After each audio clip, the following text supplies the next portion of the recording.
টানা ১ বছর রূপালী পর্দা কিংবা ওটিটির কোথাও দেখা মেলেনি ওপার বাংলার জনপ্রিয় অভিনেত্রী মধুরিমা বসাকের।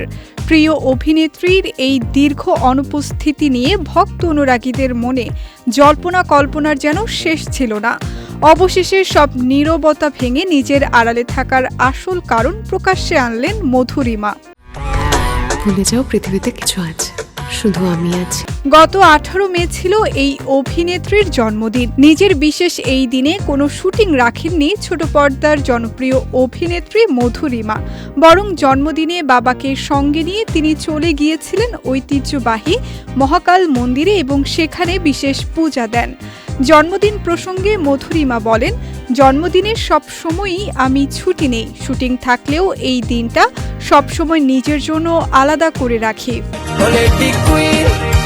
2025 সাল জুড়েই কাজ থেকে পুরোপুরি দূরে ছিলেন এই অভিনেত্রী।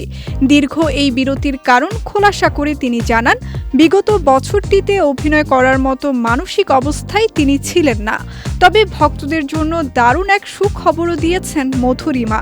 মানসিকভাবে নিজেকে সামলে নিয়ে তিনি বলেন, আমি মানসিকভাবে প্রস্তুত ছিলাম না কাজ করার জন্য, তবে এবার সব কাটিয়ে নতুন কাজ শুরু করার জন্য আমি সম্পূর্ণ প্রস্তুত। টলিউডের প্রথম সারির কিছু নামী প্রযোজনা সংস্থার সঙ্গে কাজ করলেও ইন্ডাস্ট্রির ভেতরের কিছু কঠিন বাস্তবতার মুখোমুখি হতে হয়েছে তাকে। দীর্ঘ ক্যারিয়ারের পরও আশানুরূপ সুযোগ পাননি বলে স্পষ্ট আক্ষেপ প্রকাশ করেন মধুরিমা।